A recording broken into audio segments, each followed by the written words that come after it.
Selamat siang anak-anak, kembali lagi di pembelajaran online biologi. Jadi kita lanjutkan materi kita di jaringan tumbuhan.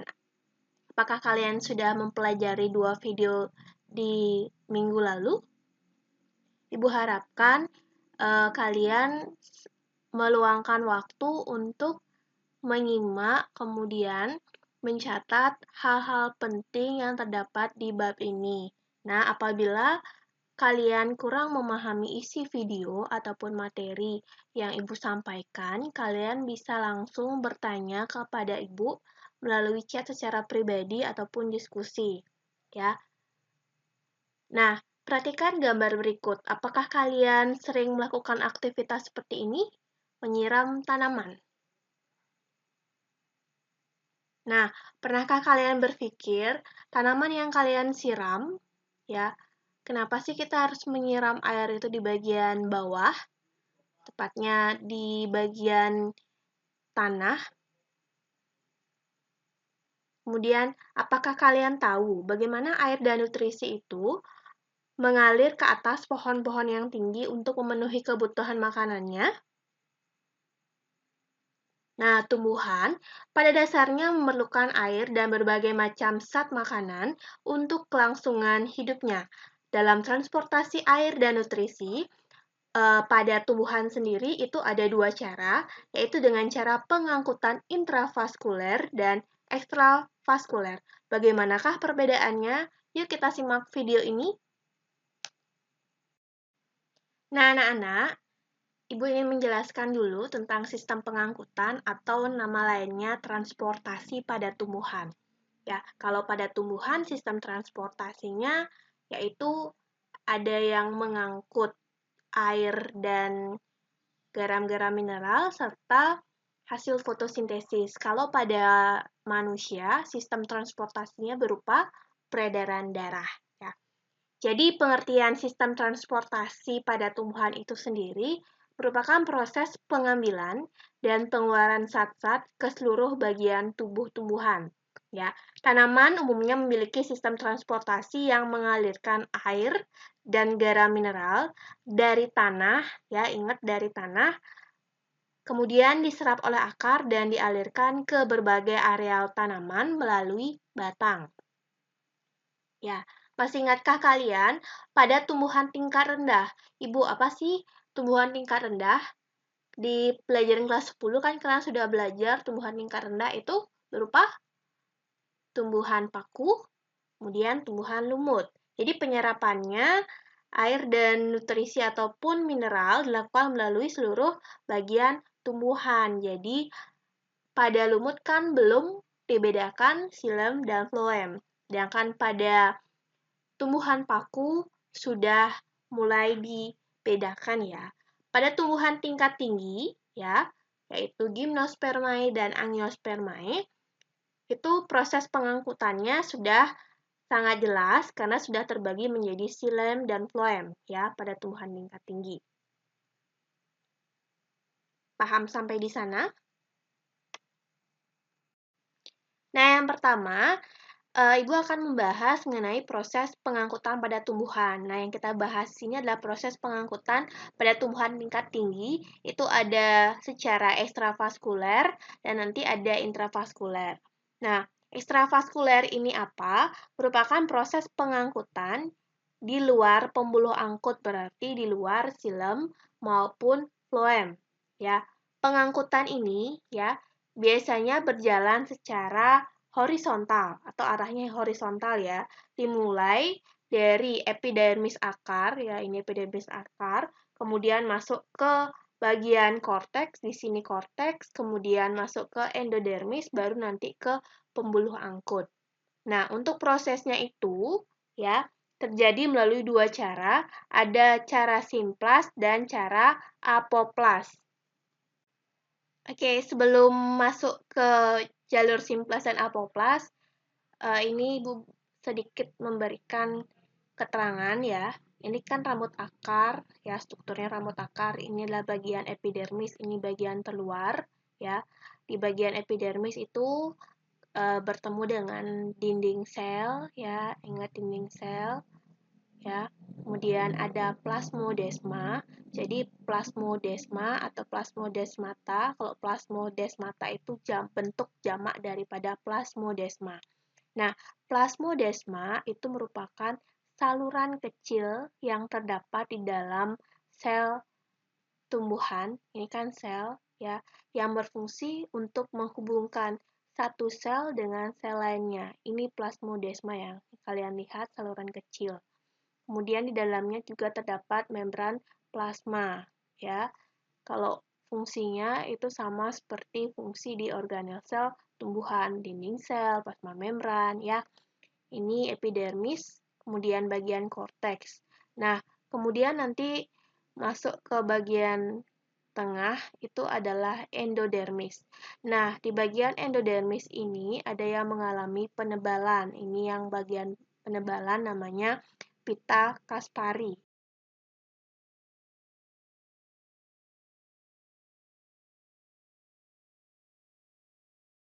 Nah, di sini di bagian yang lebih dalam lagi, nanti kalian akan ketemu jaringan pengangkut. Kemudian ini namanya si phloem, kemudian di dalamnya adalah xilem. Untuk fungsinya kan sudah pernah Ibu jelaskan. Kalau xilem ini fungsinya untuk mengangkut air, kalau phloem untuk mengangkut hasil fotosintesis. Nah, anak-anak, untuk sistem pengangkutan pada tumbuhan, yang pertama akan Ibu jelaskan adalah transportasi simplas. Nah, transportasi simplas ini merupakan proses pengangkutan air beserta zat larut dari sel ke sel melalui sitoplasma. Ya, perhatikan gambar berikut. Ya, jadi air dan mineral yang terlarut di dalam tanah ya akan masuk ke dalam sel rambut akar. Ini berlangsung secara osmosis ya, berlangsung secara osmosis. Kemudian dari rambut akar masuk ke sel epidermis. Ini bagian epidermisnya, ingat. Kemudian ini sel epidermisnya karena satu. Kemudian masuk ke sel-sel korteks ya. Ingat, antara satu sel dengan sel yang lainnya dihubungkan yang namanya plasmodesma atau plasmodesmata. Ini gambarnya ya. Ini terlihat ada saluran kecil. Nah, dari satu sel ke satu sel yang lainnya, ini kan dia melalui jalur sitoplasma ya. Ini namanya jalur sitoplasma. Dari rambut akar bergerak ke epidermis, kemudian ini sel-sel korteks hingga ke bagian dalam yaitu endodermis ya, baru ke jaringan pengangkut yaitu xilem ya. Ingat, untuk jalur simplas ini dia melalui jalur sitoplasma ya. Nah, selanjutnya masuk ke transportasi apoplas. Ini diartikan sebagai pengangkutan air dan zat terlarut di dalamnya melalui ruang antar sel. Jadi ini tidak melalui sitoplasma. Oke, perhatikan di sini, ini jalur apoplas ya. Jadi air dari tanah diserap oleh akar secara difusi dan transport aktif. Ya, ketika dia sudah masuk ke rambut akar, kemudian dia akan melalui ruang antar sel di sini. Perhatikan ya, dia tidak melalui sitoplasma di sini, tapi dia melalui bagian ruang antar sel. Bergerak dari rambut akar, kemudian ke sel epidermis, kemudian ke ruang antar sel yang terdapat di sel-sel korteks, jalan, terus berjalan hingga masuk ke bagian endodermis. Nah, di bagian endodermis ini dia tidak bisa melalui ruang antar sel di endodermis karena di bagian endodermis terdapat struktur yang mengalami penebalan. Ini kalian lihat di sini ada yang hitam-hitam. Itu namanya pita Kaspari, ya. Karena dia tidak bisa melalui jalur endodermis karena adanya si pita Kaspari, jadi dia di sini dia melalui transport simplas ya. Jadi transport simplas itu artinya di sini zat yang terdapat pada jalur apoplas itu diteruskan ke silinder pengangkut atau jaringan pembuluh melalui sel penerus atau sel peresap. Ibu, apa itu sel penerus atau sel peresap? Sel penerus atau sel peresap itu yang terletak di sini merupakan bagian daripada endodermis yang tidak mengalami penebalan. Jadi dia bisa melalui celah tersebut supaya bisa masuk ke bagian yang namanya xilem. Paham? Ingat, kalau misalnya simplas, jalurnya melalui sitoplasma. Sudah, kalau apoplas, jalurnya melalui ruang antar sel. Tetapi dia tidak bisa melalui endodermis. Nah, untuk itu dia memerlukan yang namanya sel penerus, ya, atau sel peresap supaya dia bisa mencapai xilem. Nah, anak-anak, Ibu lanjutkan ke pengangkutan secara intravaskular. Intra artinya dalam, vaskular ini artinya pembuluh. Jadi, intravaskular adalah proses pengangkutan zat yang terjadi di dalam pembuluh, yaitu xilem dan floem. Xilemnya berfungsi untuk mengangkut air dan garam mineral, sedangkan floem untuk mengangkut hasil fotosintesis. Baik, jadi dalam proses pengangkutan air dan mineral ya dari tanah ke dalam tubuh tumbuhan itu ada beberapa teori. Yang pertama teori vital.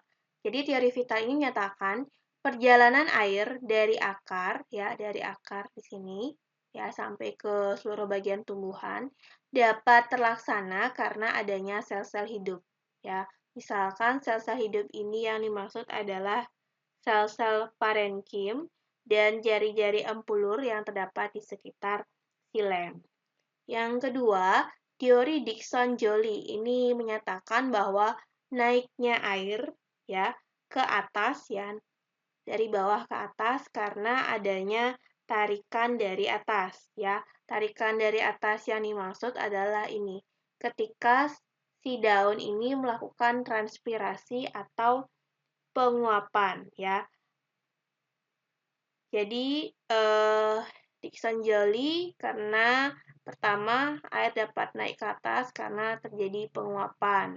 Kalau penguapan berarti airnya itu menguap, otomatis daun itu perlu adanya asupan air ya dari akar kemudian diedarkan ke seluruh bagian tumbuhan. Kemudian teori Dickson Joly juga menyatakan bahwa air selalu bergerak dari daerah basah ke daerah kering. Ya, di sini kan banyak airnya, di sini lebih sedikit kayak gitu. Karena kan di sini terjadi proses transpirasi di bagian daun. Selanjutnya ada teori tekanan akar, ya, menyatakan bahwa air dan mineral, ya, air dan mineral ini naik ke atas karena adanya tekanan akar, ya. Ini karena adanya tekanan akar, yang mana tekanan akar ini terjadi karena perbedaan konsentrasi, ya, perbedaan konsentrasi air dalam, ya, air dalam air tanah dengan cairan yang terdapat pada saluran xilem. Jadi ini terjadi karena perbedaan konsentrasi, yaitu konsentrasi air dalam air tanah, ya, air dalam air tanah sama cairan yang terdapat pada saluran xilem. Nah, untuk proses pengangkutan pada tumbuhan sendiri, yang pertama Ibu jelaskan dulu pengangkutan air dan garam mineral. Jadi air dan zat larut pada tumbuhan itu diawali dengan penyerapan zat melalui rambut-rambut akar, ya. Kemudian akan mengalir ke bagian epidermis, korteks, endodermis, ya. Skemanya itu seperti jalur ekstravaskular, kemudian akan menuju ke xilem akar, xilem batang, ya, kemudian hingga ke xilem daun, ya. Di dalam xilem daun, zat-zat yang berguna akan masuk ke parenkim mesofil, ya, sebagai bahan untuk proses fotosintesis, ya. Ingat, proses fotosintesis ini akan menghasilkan glukosa atau makanan dan oksigen. Nah, glukosa ini yang akan diangkut oleh si jaringan floem untuk diedarkan ke seluruh tubuh tumbuhan. Sedangkan oksigennya ya oleh tumbuhan akan dikeluarkan melalui celah daun yaitu stomata. Ya, Sementara air sisa metabolisme akan dikeluarkan melalui proses transpirasi ya atau penguapan. Jadi kecepatan pengangkutan zat pada tumbuhan ini umumnya dipengaruhi oleh beberapa faktor seperti kelembaban, suhu, cahaya, angin, dan kandungan air tanah ya. Nah, ini untuk skema singkatnya, silam akar, kemudian menuju silam batang, silam daun, dan masuk ke mesofil. Nah, anak-anak, untuk proses pengangkutan air maupun garam-garam mineral, itu secara lebih detailnya ada 3 faktor yang mempengaruhi. Yang pertama, daya tekan akar, yang kedua, daya kapilaritas batang, dan ketiga, daya isap daun. Ya, untuk yang pertama, air ya dan mineral yang terlarut di dalam tanah ini akan masuk ke dalam sel-sel rambut akar ya yang terjadi secara osmosis ya. Setelah rambut akar ini menyerap air, maka cairan pada sel rambut akar ini akan menjadi kurang pekat atau istilahnya hipotonis dibandingkan dengan cairan yang terdapat pada sel berikutnya. Hal ini yang akan membuat air ya yang terdapat pada rambut akar ini akan mengalir ya ke dalam sel apa yang pertama? Sel epidermis. Setelah epidermis ke bagian korteks, kemudian endodermis ya, baru ke xilem. Ini terjadi secara osmosis ya. Ya. Kemudian dari endodermis baru masuk ke pembuluh kayu atau nama lainnya xilem ya. Jadi proses pengangkutan air dari rambut akar hingga menuju ke pembuluh xilem itu yang dimaksud dengan proses pengangkutan ekstravaskuler ya atau di luar pembuluh angkut. Sudah? Nah, proses penyerapan ya, penyerapan air ya, ini menyebabkan akar mendorong air hingga air masuk ke pembuluh xilem ya. Nah, dalam pembuluh xilem ini air akan diangkut menuju batang ya, anak-anak. Nah, ini untuk gambar yang lebih jelas pada daya tekan akar ya. Ini seperti jalur ekstravaskular ya. Kemudian setelah air masuk ke pembuluh xilem itu akan masuk ke batang ya, yaitu pada faktor daya kapilaritas batang. Ini artinya kemampuan xilem yang memiliki diameter sangat kecil untuk menaikkan permukaan air lebih tinggi dibanding dengan di luar pembuluh ya atau ekstravaskularnya. Di mana daya kapilaritas batang ini dipengaruhi oleh gaya kohesi dan adesi. Kohesi itu adalah gaya antar molekul zat yang sejenis, sedangkan kalau adesi yaitu gaya tarik antar molekul yang tidak sejenis. Ya, kohesi sejenis, adesi tidak sejenis. Ya. Nah, pada saat air ini masuk ya ke dalam pembuluh xilem, air akan mengalami gaya adesi yang lemah antara molekul air ya dan molekul pembuluh xilem ya. Ini ikatannya lemah, sedangkan gaya kohesi itu antar molekul air dengan molekul air lainnya sangat kuat. Hal inilah yang dapat menyebabkan air bergerak ya dan dapat naik di sepanjang pembuluh xilem. Ya, seperti itu untuk daya kapilaritas batang.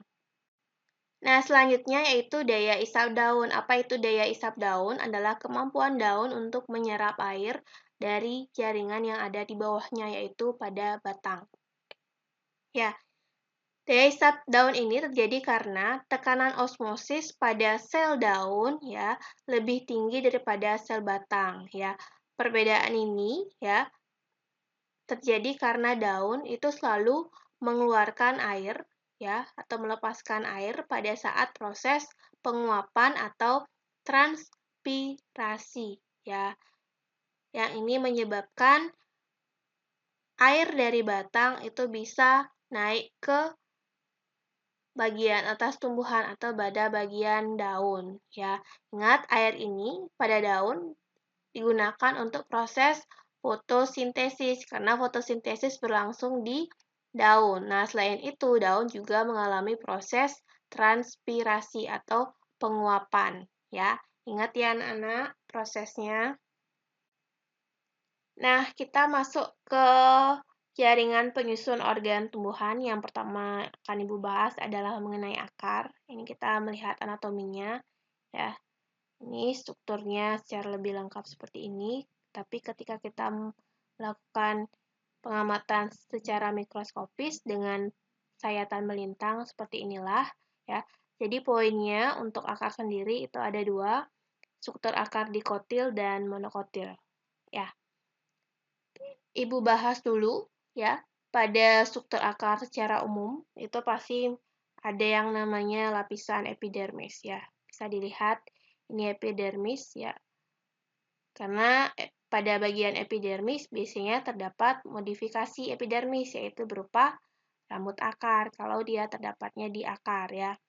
Ini tempat melekatnya si rambut akar. Lapisan pertama ini adalah si epidermis, ya. Sudah? Kemudian masuk ke lapisan kedua, ini ada bagian korteks, ya.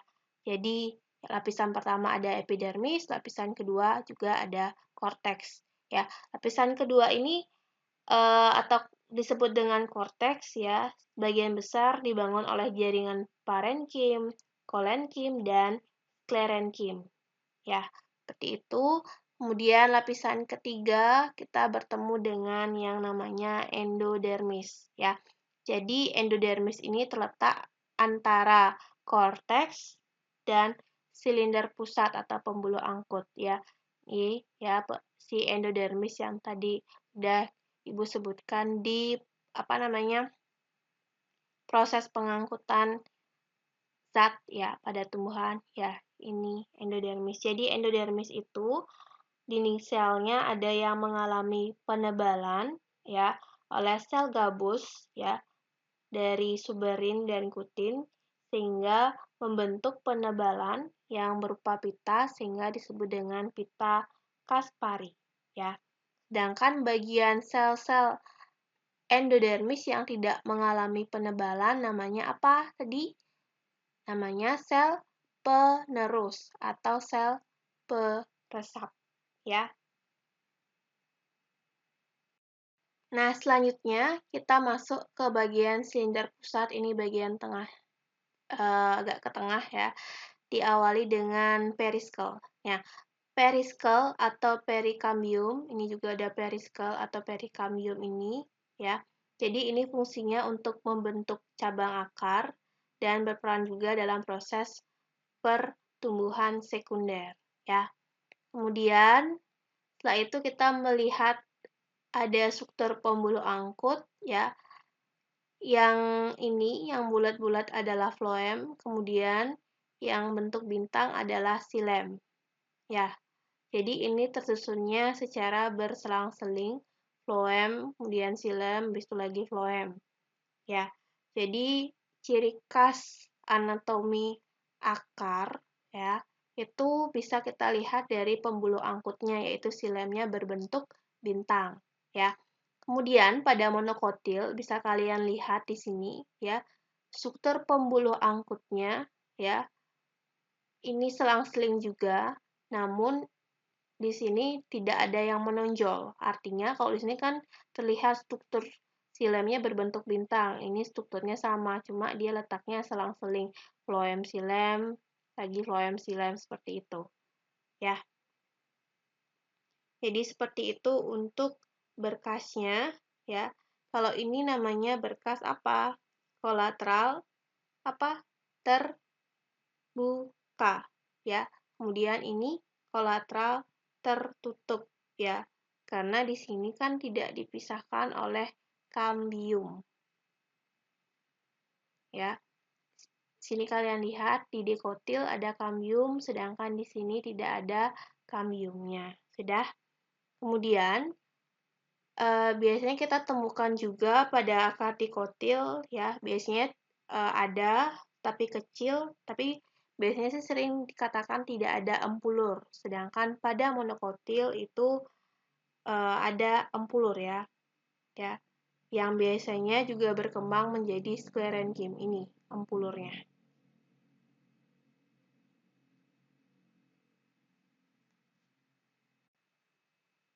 Nah, masuk ke anatomi batang. Jadi, kalau kalian melihat secara mikroskopis dengan sayatan melintang ya pada batang dikotil, ini monokotil, seperti inilah kurang lebih gambarnya ya. Jadi, secara umum Ibu tunjukkan dulu strukturnya. Bagian luar ini sama, itu epidermis ya. Ingat pada batang ya, pada batang itu ada derivat epidermisnya seperti trikoma, sel silika, dan lain-lain ya. Kemudian ini juga epidermis. Kemudian masuk ke bagian korteks ya. Ini korteksnya, masih bisa dilihat strukturnya. Pada monokotil itu korteksnya itu tidak bisa dibedakan karena ini adalah keseluruhan adalah ground tissue atau jaringan parenkim ya. Sudah, kemudian kita lihat pembuluh angkutnya ya. Atau berkas pengangkutnya di sini bisa kita lihat kalau di kotil ini adalah tipe kolateral terbuka karena di sini ada kambium ya. Ini kambiumnya. Kalau bagian yang mengarah keluar ya, ini mengarah keluar ya.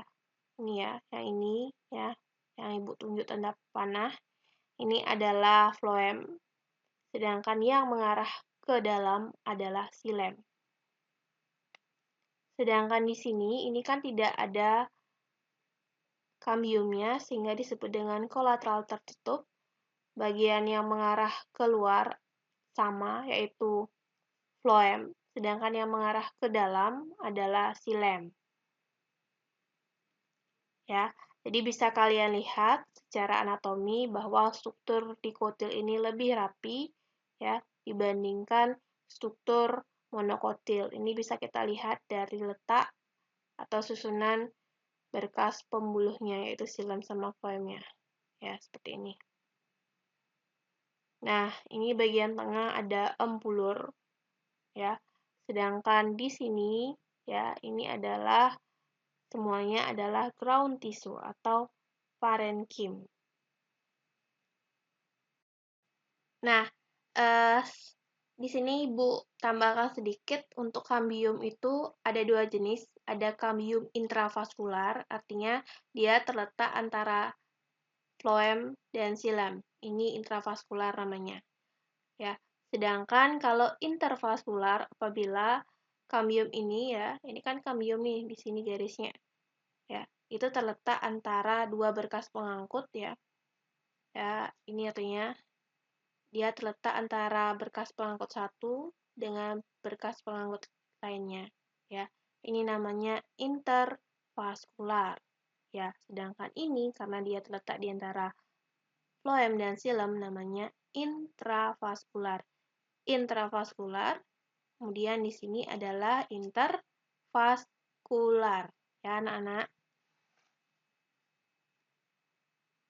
Nah, Ibu lanjutkan untuk anatomi daun ya. Ini Ibu bagi dengan penampang melintang monokotil dan nanti adalah dikotil ya. Ini ya hampir sama. Nah, bagian atasnya itu ada epidermis ya. Namun epidermisnya dibagi dua, ada epidermis atas dan epidermis bawah ini gambarnya. Nah, pada epidermis itu ya terdapat dinding sel yang mengalami penebalan yang disebut dengan kutikula yang digunakan untuk mengurangi penguapan. Ya, ini kutikula. Kemudian di sini ada sedikit jaringan sklerenkim. Nah, di sini ya. Di sini ada yang namanya mesofil ya. Mesofil ya. Di sini ada rongga udara, kemudian yang besar ini adalah silem. Floem itu selalu kecil ya. Nah, mesofil pada jaringan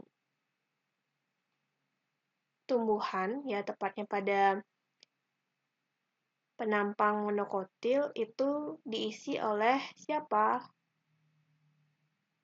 Si jaringan spons ya. Ini jaringan spons atau bunga karang ya. Seperti itu. Ya. Jadi ingat ada dua epidermis atas, epidermis bawah. Di bagian epidermis, selain terdapat kutikula, juga terdapat stomata untuk pertukaran gas. Kemudian di sini untuk mesofilnya itu terdiri atas rongga udara, silem, dan floem. Di mana rongga udara ini identik dengan jaringan spons atau bunga karang ya anak-anak. Ya. Kemudian yang besar ini silem, yang kecil adalah floem, selalu seperti itu. Ya. Ini juga strukturnya hampir sama, ya. Kalian untuk anatomi ini ingat struktur-strukturnya ya anak-anak. Nah, anak-anak masuk ke struktur dikotil ya. Pada daun bisa kalian lihat ya. Ini epidermis atas, kemudian ini epidermis bawah ya. Untuk epidermis atas itu juga terdapat kutikula, di bagian bawah juga kutikula dan ditambahkan dengan adanya stomata, ya. Kemudian yang membedakan adalah di sini. Kalau di mesofil pada struktur monokotil kan hanya ditemukan parenkin spons ya atau jaringan spons, sedangkan pada mesofil dikotil ya itu ditemukan jaringan palisade atau parenkim palisade dan parenkim spons ya anak-anak. Fungsinya sama-sama untuk fotosintesis tetapi klorofilnya lebih banyak terdapat di palisade ya. Kemudian untuk berkas pembuluh bagian atas adalah silem sedangkan bagian di bawahnya adalah floem ya. Hampir sama, silakan diamati dan dicermati struktur-struktur. Baik, Ibu lanjutkan ke bagian bunga. Nah, ini struktur bunga, ya.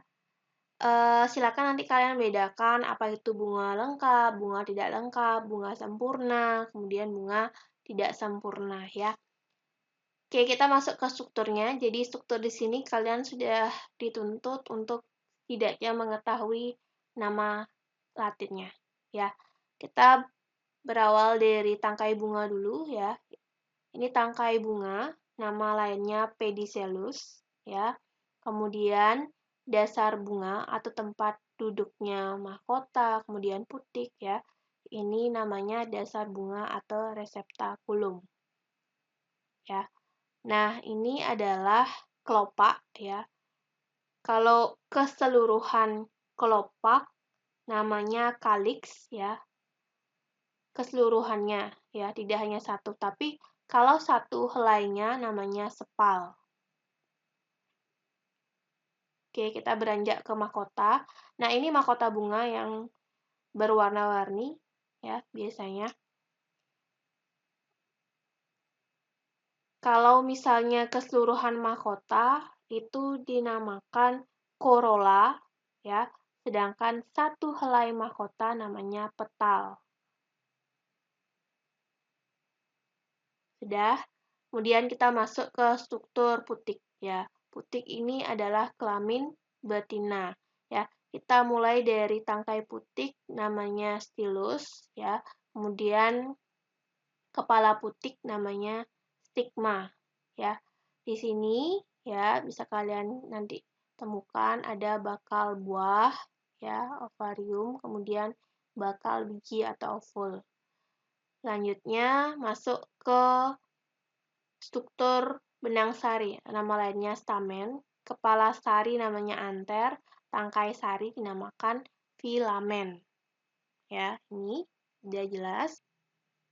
Baik anak-anak, ini tambahan dari Ibu untuk struktur anatominya. Ini struktur anatomi dari benang sari.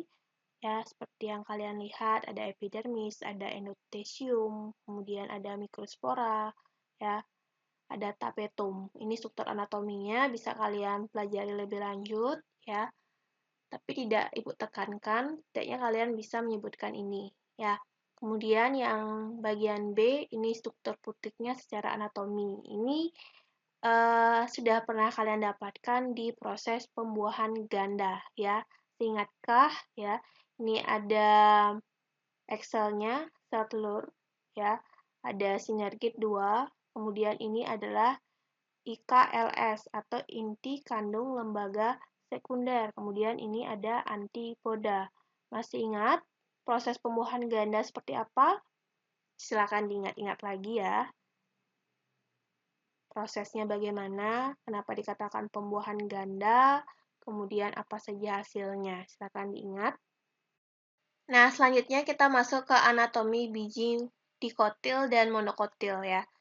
Yang pertama itu ada kulit biji, itu untuk melindungi bagian dalam biji ya dari pengaruh luar ataupun pengaruh lingkungan.